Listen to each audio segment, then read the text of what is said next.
안녕하세요. 토요미스테리 디바달리아입니다. 여러분은 혹시 전 세계를 휘어잡고 있는 한 가문에 대해서 알고 계신가요? 저는 사실 막 전 세계 부자 하면은 일론 머스크 아니면 뭐 만수르, 빌 게이츠 이렇게 생각을 했는데 이 가문은 전 세계의 금융과 외교, 전쟁을 쥐락펴락할 만큼 엄청난 영향력이 있는 가문입니다. 오늘의 이야기는 전 세계에서 가장 유명한 가문, 세계를 정복해 자신만의 정부를 세우고자 하는 일명 검은 손의 세력이라고 불리는 로스차일드 가문에 관한 이야기입니다. 그럼 시작해볼까요? 2005년 한 남자의 폭로를 담은 영상이 공개되었습니다. 그 내용은 20년이 지난 지금까지 회자가 될 정도로 굉장히 충격적인 내용을 담고 있는데요. 남자의 주장은 이래요. 전 세계 국가들을 정복해 단 하나의 정부를 세우고자 하는 세력이 존재한다. 이거 어디서 많이 들어본 내용 아닌가요? 토미 애청자라면 알고 계실 텐데 지구상에서 가장 유명한 음모론, 일루미나티의 주요 내용입니다. 그런데 앞서 소개한 이 남자는 거기에 나아가서 일루미나티의 진짜 실체, 그러니까 이 주요 세력을 정확히 지목했어요. 그건 바로 로스차일드 가문인데요. 참고로 이르는 유럽 최대, 지구상에서 최대의 금융 재벌 집안입니다. 먼저 이 이야기를 대중에게 앞서 꺼낸 사람은 테드 건더슨이라는 사람인데 그는 평범한 음모론자는 아니에요. 자, 테드 건더슨. 이 사람은 FBI 전 국장직을 담당했었는데요.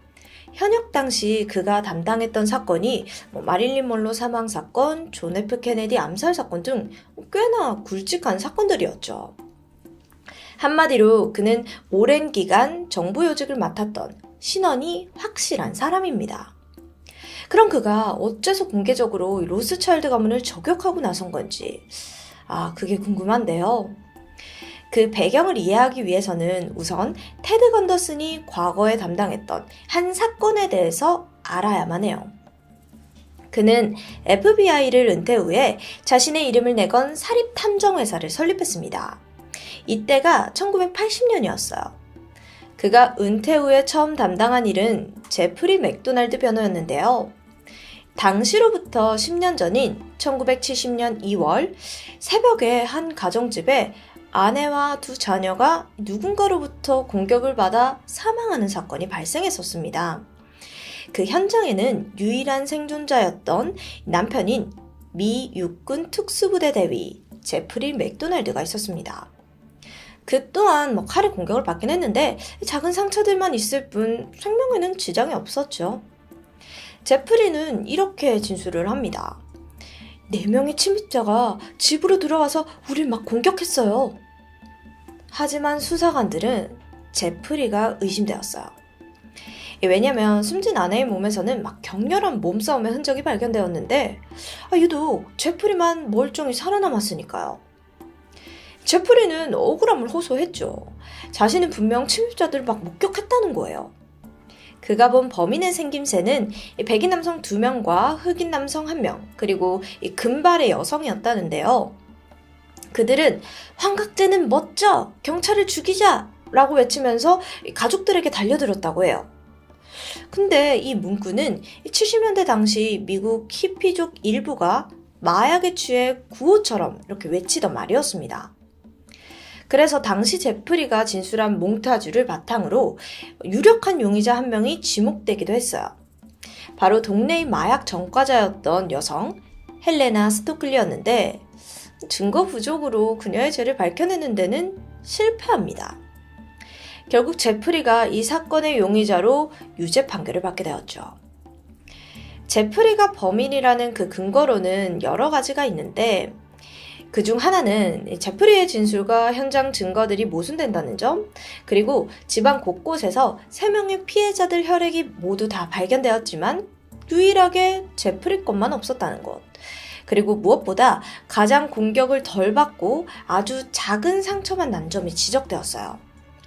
그리고 이 시점에 FBI 국장에서 사립탐정이 된 테드 건더슨이 제프리의 의뢰를 받게 된 겁니다. 한마디로 그는 이 제프리의 무죄를 밝히기 위해 사건에 뛰어드는 거죠. 그렇게 조사를 하는 과정에서 테드는 엄청난 사실을 알게 됩니다.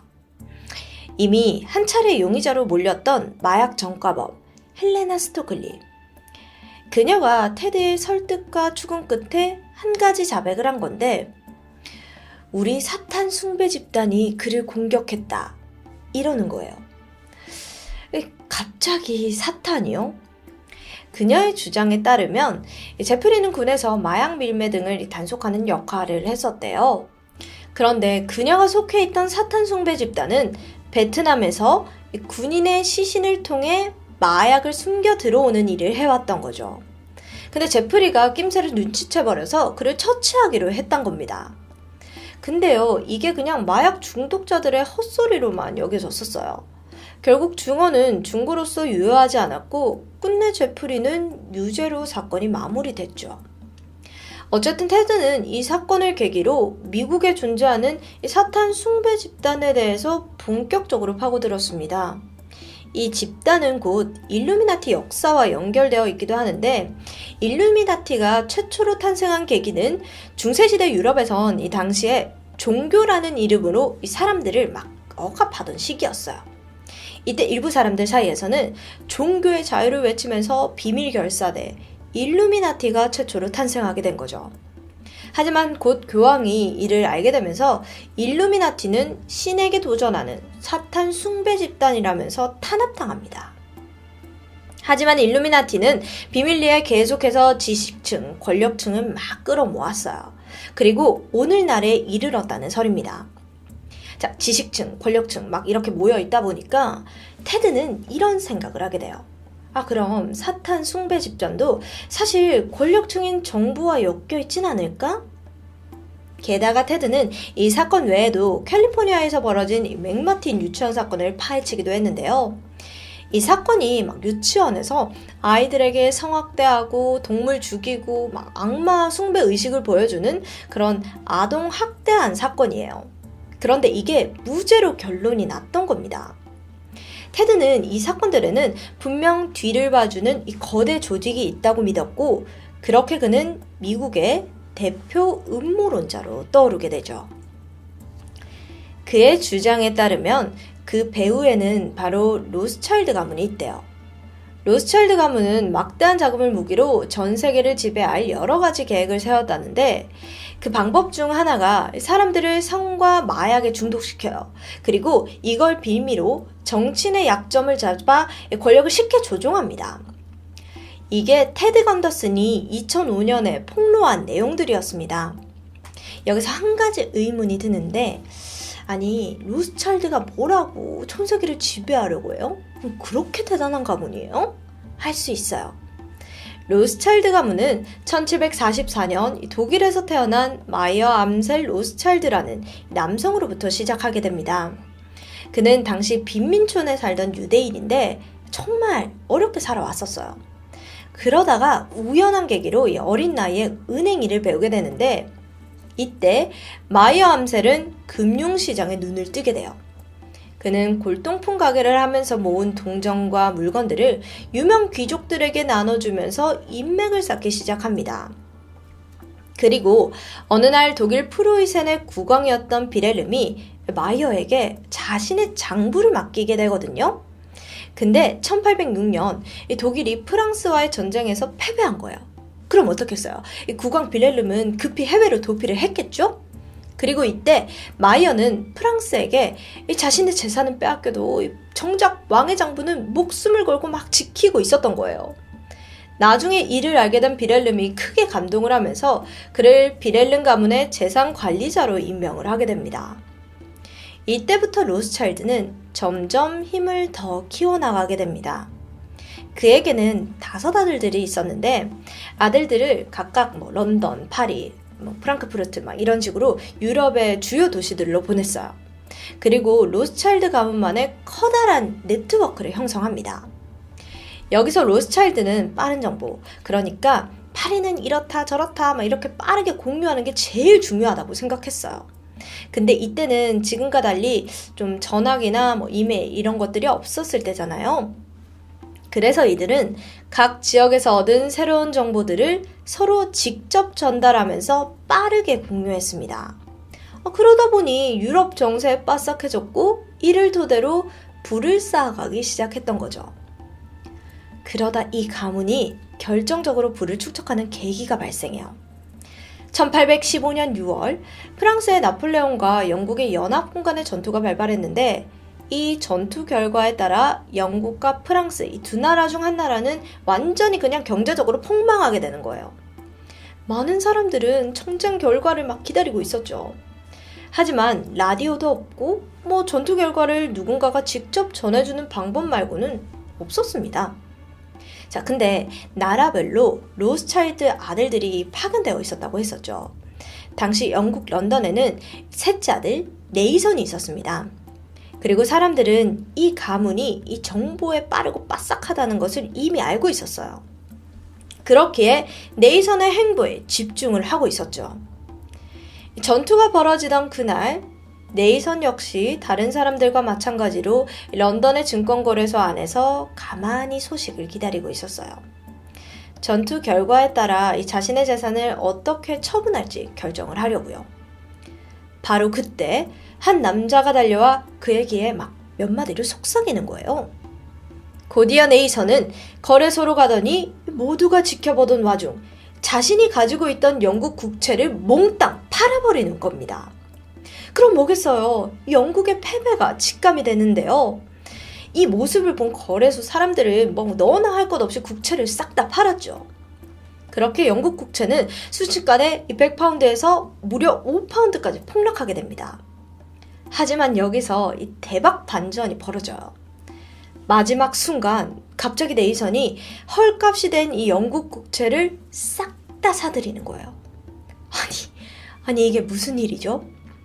그리고 다음날 들려온 영국군의 승리 소식. 페이크였던 겁니다. 네이선은 영국이 승리한 사실을 일찌감치 알고 있었습니다. 하지만 사람들의 심리를 조장해서 일부러 국채를 마구 팔게 만들었던 거고 자신은 그걸 막판에 싸게 사서 시세 차익을 노린 거였죠. 근데요, 이걸로 이 로스차일드 가문은 어마어마한 부를 얻게 됩니다. 오죽하면 이들이 영국을 샀다라는 말이 나올 정도였으니까요. 현대에 들어서도 많은 은행들이 그들의 영향을 받고 있습니다. 독일의 도이치뱅크, 영국의 HSBC, 캐나다 뱅크 오브 노바스코사를 직접 소유하고 있어요. 또한 세계 최고의 다이아몬드 회사의 최대 주주이자 와인 사업도 이끌고 있고요. 그래요. 그렇게 부자인 건 알겠어요. 근데 로스차일드 가문은 여전히 숱한 비밀에 휩싸여 있습니다. 전해지는 바에 의하면 가문의 재산이 5경 원, 그러니까 5만조 원이라는 추정인데요. 와, 정말 감도 안 오는데 2023년 기준으로 우리나라 한 해 예산이 약 640조 원인데 로스차일드 재산이면은 이게 한국 정부가 무려 80년 동안 쓸 수 있는 돈입니다. 어마어마하죠. 근데요, 도대체 그들이 어떻게 그토록 막대한 돈을 벌고 부를 유지할 수 있는지는 제대로 알려져 있지가 않습니다. 그 이유는 이들이 이 철저한 비밀주의를 지키는 폐쇄적인 집단이기 때문이에요. 이 대표적인 예로 가문의 주요 정보가 외부로 새어나가는 것을 막기 위해 근친혼을 권장한다는데요. 저는 생각만 해도 진짜 끔찍한데 실제로 이 집안에서 이루어진 결혼의 절반 이상이 사촌끼리 이루어진 근친혼입니다. 사업에 있어서도 외부인의 개입을 최소화하고 가족의 승계를 최우선으로 하죠. 그래서 로스차일드 가문이 엄청난 재산을 지니고 있다는 사실만 널리 알려져 있을 뿐 나머지 정보는 제한적입니다. 그러다 보니 이들의 움직임에 대해 호기심, 의혹, 음모론까지 상당해요. 그중 하나가 앞서 테드 건더슨이 주장하는 그들에 의해 세상이 움직인다는 음모론이었어요.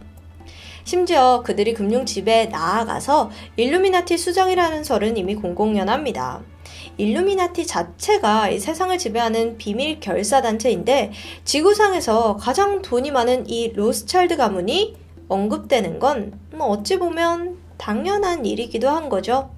마지막으로 최근 국제적으로는 이스라엘과 팔레스타인 전쟁이 심각합니다. 근데 여기서 로스차일드 가문이 유대인이잖아요. 그래서 애초에 이스라엘 건국에 어마어마한 기여를 했다는 건 유명한 이야기입니다. 1800 후반년대부터 팔레스타인 땅을 조금씩 사들여서 전 세계에 뿔뿔이 흩어진 유대인들이 이곳에 와서 정착할 수 있도록 기반을 마련했다고 해요. 그게 오늘날 이스라엘 영토의 80%가량을 차지하죠. 그래서 이스라엘에서는 많은 사람들이 자녀의 이름을 로스차일드라 짓고 있습니다. 또 이스라엘 곳곳에 로스차일드 거리라고도 찾아볼 수 있고요. 그러다 보니 지금의 전쟁 또한 로스차일드 가문을 빼놓고 생각하기란 어렵습니다. FBI 전 국장의 폭로와 더불어 천문학적인 재산 등 로스차일드 가문에 관한 의혹은 난무합니다. 베일에 쌓인 로스차일드 가문은 정말 전 세계에서 발생하는 각종 금융위기, 전쟁, 외교 문제까지 전 세계를 다스리고 있는 배후일까요? 아니면 그저 부자의 세계를 동경하면서도 한편으로는 질투하는 사람들의 상상력으로 만들어진 음모론일 뿐일까요? 지금까지 토요미스테리 디바달리아였습니다. 안녕하세요. 토요미스테리 디바달리아입니다. 필리핀의 한 교도소. 이곳에는 죄수 주제에 화려하고도 여유로운 삶을 즐기던 한 일본 남성이 있었습니다. 그가 무슨 혐의로 여길 들어왔는지는 잘 모르겠는데 확실한 건 현금이 두둑한 상태로 들어왔습니다. 그래서 오자마자 교도관들에게 돈을 찔러줬고 마약이나 담배는 물론 노트북에 휴대폰 사용까지 가능했죠. 심지어 그는 월 100만 원을 내고는 자기가 수감될 방을 선택하기도 했습니다. 물론 VIP 죄수를 위한 가장 좋은 방이겠죠. 그는 여기서 일명 루피로 불리고 있었습니다. 네, 그 유명한 만화 영화 원피스의 주인공 이름인데요. 그는 범죄자 주제에 늘 자신만만했습니다.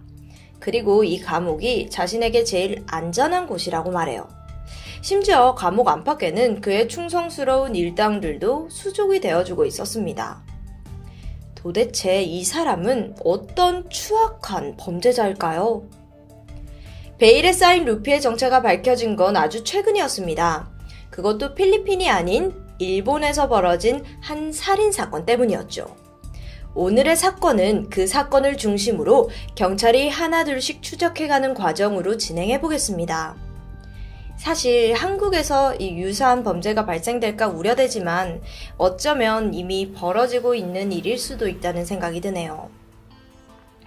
2023년 1월 19일 도쿄 고마에시에 있는 한 가정집에서 고령의 할머니가 숨진 채 발견되었습니다. 이 집에 살고 있던 90세 여성 오시오 씨. 그는 지하 1층에 쓰러져 있었는데 양손은 끈으로 결박되어 있었고 얼굴에는 피가 흐르고 있었습니다. 또 누군가에게 심한 구타를 당한 듯 전신에는 타박상이 남아 있었고요. 피해자 오시오 씨는 생전 남편과 함께 초밥 가게를 운영했습니다. 남편이 세상을 떠난 뒤에는 아들 부부 그리고 손자 2명과 함께 살고 있었는데 하필 이 사건 당일 가족 모두가 외출 중이었고 오시오 씨만이 집에 남아 있었다고 해요. 사건 현장은 지하 1층, 지상 2층, 그리고 옥상으로 이루어진 고급 주택이었고 주차장에 외제차가 4대나 세워져 있을 만큼 동네에서도 꽤나 소문난 부잣집이었습니다. 하지만 인적이 드문 강변에 위치해 있어서 상대적으로 보안에는 취약했죠. 발견 당시 현관문은 열려 있었고 집안 곳곳은 누군가가 뒤진 듯 엉망이었습니다. 현장을 본 일본 경찰은 단번에 이 금품을 노린 강도 소행이라고 확신했습니다. 보통 본격적인 수사 전에는 경찰이 이렇게 100% 확신하는 일은 드물 정도인데 그럴 만한 이유가 있었어요. 바로 피해자 오시오 씨를 최초 발견한 사람은 가족이 아닌 경찰이었습니다. 이게 어떻게 가능했냐고요? 사실 2023년 1월 한 달 동안에만 도쿄 인근에서 무려 7건의 강도 사건이 발생했습니다. 근데 여기엔 모두 공통점이 있었는데요. 범인들이 3인조로 움직인다는 거예요. 한 명은 도주를 위한 운전자 역할을, 또 한 명은 피해자를 결박하는 역할을, 마지막 한 명은 금품을 훔치는 역할을 담당했습니다. 또한 이들은 주로 고령자가 사는 고급 주택이나 명품을 취급하는 상점을 타깃으로 노렸습니다. 그러던 지난 1월 12일, 지바현에 위치한 중고 명품 매장 가게에서 역시나 3인조 강도 사건이 발생했습니다. CCTV에는 두꺼운 파카 차림의 남성 2명이 가게 안으로 들어가는 모습이 포착되었는데, 동시에 가게 앞에 주차된 차에는 운전수 남자 1명도 있었어요. 가게 안으로 무작정 들어간 2인조는 점원을 위협해 금품을 훔쳐 달아났습니다. 그리고 바로 다음 날인 13일, 경찰은 해당 사건에서 운전수를 맡았던 23살의 남성 A씨를 체포하는 데 성공합니다. 그런데 A씨는 나머지 공범들에 대해서는 모르쇠로 일관을 하는데요. 그날 처음 만난 사이라며 서로 이름도 모른다고 합니다. 그래서 경찰이 그럼 어떻게 만났냐고 묻자 SNS에서 범행을 모의했고 이후 범죄를 저질렀을 뿐이라고 했습니다. 이게 가능할까요? 이후 경찰은 며칠에 거쳐 그의 휴대폰 포렌식을 했는데요. 그 결과 눈에 띄는 메시지가 발견되는데 그곳엔 웬 주소와 함께 19일에 작업에 들어간다 라는 의문의 내용이 담겨져 있었습니다. 그리고는 장갑과 모자를 준비, 지하에 현금이라는 짧은 문구도 있었어요. 바로 그 주소가 피해자 오시오 씨의 집이었던 겁니다. 그래서 바로 현장을 찾았는데 이미 범죄가 벌어진 후였습니다. 게다가 이번엔 단순 강도 사건이 아니라 엄연한 살인 사건이잖아요. 그래서 일본 경찰은 심각성을 인지하고 범인들을 색출해 나가는데 총력을 다하기 시작합니다. 그리고 끈질긴 추적 끝에 24살의 남성 가토 신고, 21살의 나카타, 그리고 또 다른 남성 1명이 체포됩니다. 정리를 해보면 중고 명품 매장 사건에서 남성 A씨를 잡았는데 그의 핸드폰을 포렌식 하다가 오시오 사건에서 3명을 더 붙잡을 수 있었던 겁니다. 이 사건이 그리 단순하지가 않습니다. 이건 정말 빙상의 일각이었죠. 곧이어 숨겨져 있던 이 어마어마한 규모의 집단 강도단의 존재가 드러났으니까요. 연관된 사람들만 무려 40여 명. 나이대도 10대부터 30대까지 워낙 다양했습니다. 이들은 지난 2021년부터 도쿄, 후쿠오카, 교토, 히로시마까지 일본 전역을 돌면서 대규모 강도를 저질렀습니다. 앞서 말했듯 적어도 3인조, 많으면 7인조까지 함께 움직이는 게 큰 특징입니다. 누구는 운전, 누구는 금품갈취, 누구는 피해자 협박, 이렇게 역할도 세분화가 있는데요. 그런데 이들의 수법은 생각보다 꽤나 단순합니다. 주로 택배업자들을 가장해서 벨을 눌렀고 피해자가 별 의심 없이 문을 열면 바로 흉기를 든 강도로 돌변했던 거죠. 그 과정에서 피해자가 저항을 하면은 폭력과 위협도 서슴지 않았는데요. 지난 2022년 12월 21일 히로시마의 고급 시계 판매점에 강도단이 침입해서 약 2억 5천만 원의 상당을 빼앗아 달아났습니다. 그 과정에서 가게 주인은 흉기에 머리를 맞아 의식불명에 빠졌고 함께 있던 부모님 역시 큰 부상을 입었습니다. 사실 강도단이 2~3명씩 무리짓긴 해도 40명이 한 집단에 연관되어 있기는 쉽지 않은데요. 어떻게 이렇게 전국적이고 집단적인 범행이 가능했던 걸까요? 네, 이건 결코 과거의 방식이 아니었습니다. 심지어 이 강도들은 대부분 서로를 전혀 알지 못하는 범행 당일 처음 만난 사이입니다. 그렇다면 이들을 연결해주고 있는 이 한 사람이 중요한데 집단의 두목은 루피라고 불리는 사람이었습니다. 검거된 모두 그에게 지시만 받았을 뿐이라고 말하는데요. 강도단이 루피를 만나게 된 계기는 다크웹 같은 곳이 아니었습니다. 모두에게 친근한 트위터예요. 어느 날 알바생 모집이 떴는데 이 금액이 어마어마합니다. 바로 1인당 1,000만 원. 그러니까 시키는 일만 하면은 1,000만 원을 받을 수 있었던 건데요. 이건 분명 수상했고 합법적인 일이 아니라는 감은 있었지만 당장에 거금에 현혹된 사람들이 쏙쏙 몰려들었죠. 이렇게 모집된 이들에게 두목 루피가 지시하는 일은 바로 강도 행위입니다. 루피는 이후 알바 범죄단과 텔레그램으로 소통을 했는데 이게 특징이 일정 시간이 지나면 대화 내역이 완전히 삭제된다는 거예요. 물론 사생활 보호가 목적이라지만 또 한편으로는 불법적인 거래의 통로로 자주 이용되고 있습니다. 텔레그램에 루피가 남긴 지시는 상당히 난폭했습니다. 원하는 것을 가지고 오면 되는데 이때 피해자가 반항하면 살해도 해도 괜찮다라는 말을 아무렇지 않게 했죠. 또 범행 시에는 금고를 직접 뜯어오라는 상세한 명령도 내렸습니다. 정리를 하자면 체포된 강도들은 그저 알바에 지원한 불특정 다수 40명이었습니다. 그렇기 때문에 당연히 서로 모르는 사이겠죠. 이후 루피가 지시한 곳에서 서로를 처음 만났고 현장에선 각자 부여받은 역할만 하면 이후 1,000만 원을 받을 수 있었던 겁니다. 그렇다면 모두가 선뜻 이 일에 참여했을까요? 물론 아니겠죠? 개중엔 범죄의 실체를 알아내고 루피의 명령을 거절하는 사람도 있었어요. 하지만 결국 그들은 루피에게 무릎을 꿇게 되는데 그건 바로 협박이었습니다. 알바생들은 지원 당시 신분증과 가족관계 증명서, 집 주소 같은 개인정보를 요구받았습니다. 당연히 별 의심 없이 루피에게 전해줬죠? 하지만 굴레를 벗어나려 할 땐 그 정보들은 족쇄가 되고 맙니다. 루피는 자신의 명령을 어긴다면 가족들을 죽이겠다며 협박을 했고 실제로 루피의 하수인이 직접 집에 찾아와서 위협을 가하기도 했고요.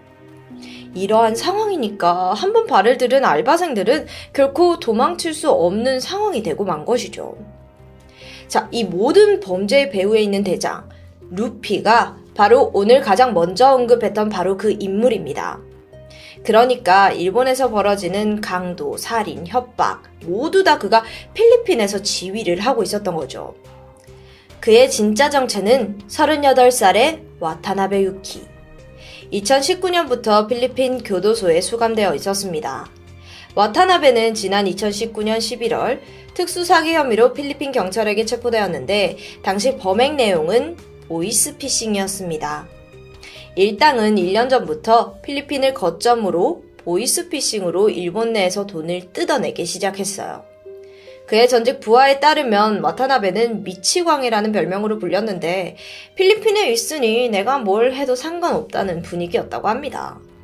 그러면서 마치 게임을 하듯 잔혹한 범행 지시를 서슴지 않았죠. 실제 필리핀 현지에는 약 80여 명의 와타나베 부하가 있었습니다. 이들 한 명 한 명에겐 역할이 주어지는데 누구는 상담원, 누구는 현금 수거, 누구는 송금 담당까지 아주 체계적인 범죄 조직이었습니다. 그 결과 보이스피싱 피해액은 하나로 560억 원. 근데 꼬리가 길면 분명 잡히는 법이죠. 그 사이 일본에서 현금 수송 담당 부하가 몇 명 검거되자 와타나베는 위기를 느꼈고 더욱 안전한 장소가 필요하다고 생각을 했습니다. 그렇게 선택한 곳이 바로 필리핀 교도소. 필리핀의 공권력 부패는 전 세계적으로 유명하죠. 당연히 교도소도 예외는 아니겠고요. 와타나베는 일본으로 송환되는 대신 스스로 필리핀행 교도소를 선택했는데 사실 그곳은 돈만 있으면 감옥에서도 왕처럼 살 수 있는 곳이었습니다. 게다가 범죄까지 더 대범해집니다. 더 나아가서 대규모 강도 집단을 만들기 시작했던 거예요.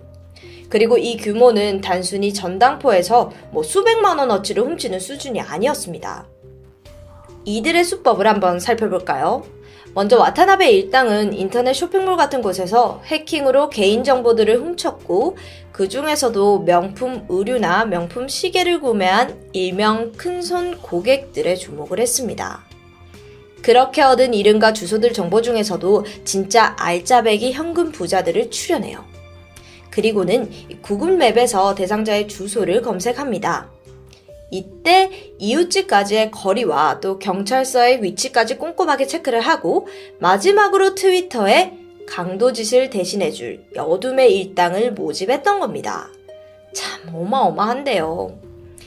어쨌든 이 일본 경찰이 여기까지 밝혀낸 후 필리핀 감옥에 있는 와타나베 일당은 일본으로 데려올 방법을 찾기 시작합니다. 여기서 다행히 필리핀 법무장관이 외교적으로 잘 협조했고 일본에 송환하겠다고 밝혔죠. 하지만 와타나베는 결코 호락호락하지 않습니다. 그가 필리핀 감옥에 남기 위해 선택한 방법이 필리핀 쪽 측근에게 가짜로 자신을 상대로 소송을 제기하게 만드는 겁니다. 왜냐면 현지 재판이 진행되는 한 일본으로 송환되지 못하기 때문이에요. 그런데 아주 다행히도 이 꼼수는 쉽게 통하지 않았습니다. 마침내 2023년 2월 7일 루피 일당의 주요 멤버인 이마무라 마토 그리고 후지타 세이야가 일본으로 송환되었습니다. 그리고 이틀 뒤인 2월 9일 오전 와타나베 유키를 태운 비행기가 일본에 도착했습니다. 그리고 그와 함께 일하던 코지마 토모노부도 함께였죠. 그렇게 일본을 떠들썩하게 만든 일명 루피 강도단의 두목과 주요 일당이 대부분 체포되면서 현재 이들의 죄를 밝히는 강도 높은 조사가 진행 중에 있다고 합니다.